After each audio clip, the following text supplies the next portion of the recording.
Good morning all of you. So today we'll start the chapter synthetic fibers and plastic.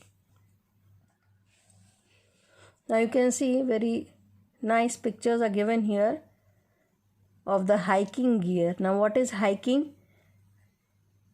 When we go for long walks, that is known as hiking. So all these they are made of synthetic fibers.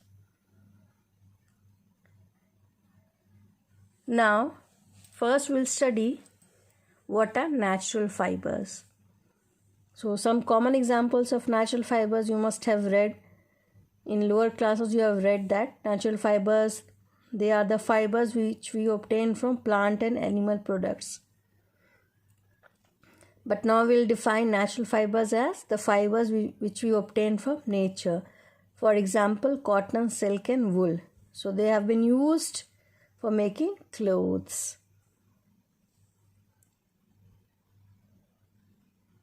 Now all the fibers, they are divided into two main groups, that is the natural fibers and synthetic fibers. So we can define natural fibers as the fibers which we obtain from plants and animals. Common examples are cotton, flax, jute, wool and silk.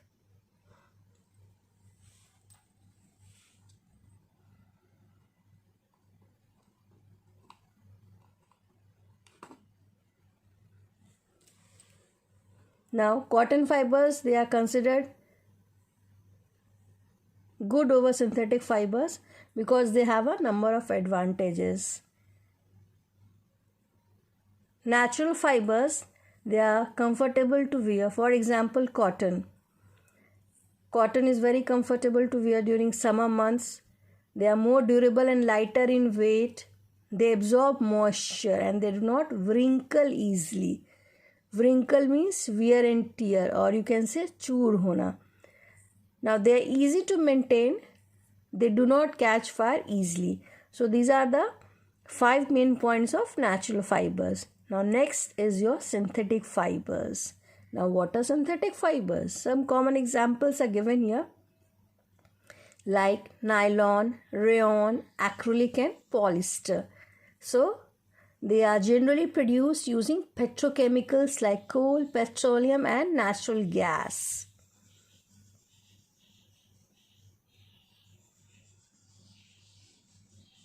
Now synthetic fibers, they are made up of molecules or small units called monomers. Now what are monomers? The word monomer means, mono means single and mer means unit. So when one unit of fiber, it forms a monomer and a number of monomers join together to form polymer.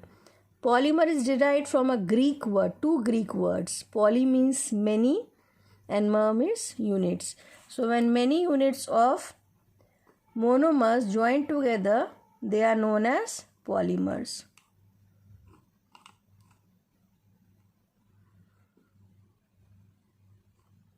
You can see in the picture given here,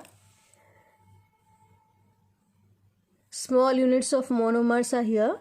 They look like beads. So when a number of monomers join together, they form a polymer.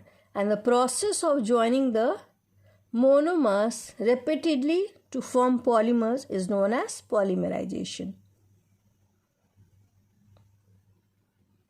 So a polymer is a very big molecule formed by the combination of large number of small molecules of monomers. So here also we are having two types, natural polymers and synthetic polymers. Detail we'll study later on. First, the types of polymerization. Now you can see in the diagram, two diagrams are given here.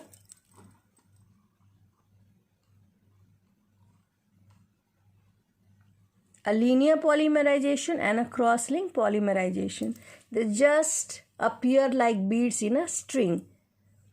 So first one is linear polymerization. A single unit is there. Single chain like unit is there.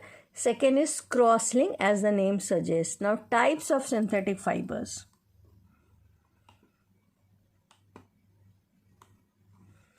Now first one is your nylon. So nylon was the first synthetic fiber produced by human beings, and all of you must have seen. We use nylon for a number of things. In the morning when we wake up, what we do? We brush our teeth. So in that nylon is used. Toothbrush, the bristles of the toothbrush is made up of nylon. Now nylon is strong and elastic. It is light and wrinkle resistant. So for today we'll study till here only. Now your homework is to go through the chapter, though it's a very easy chapter. Learn the differences between natural and synthetic fibers, and if you have any problem you can ask. Thank you.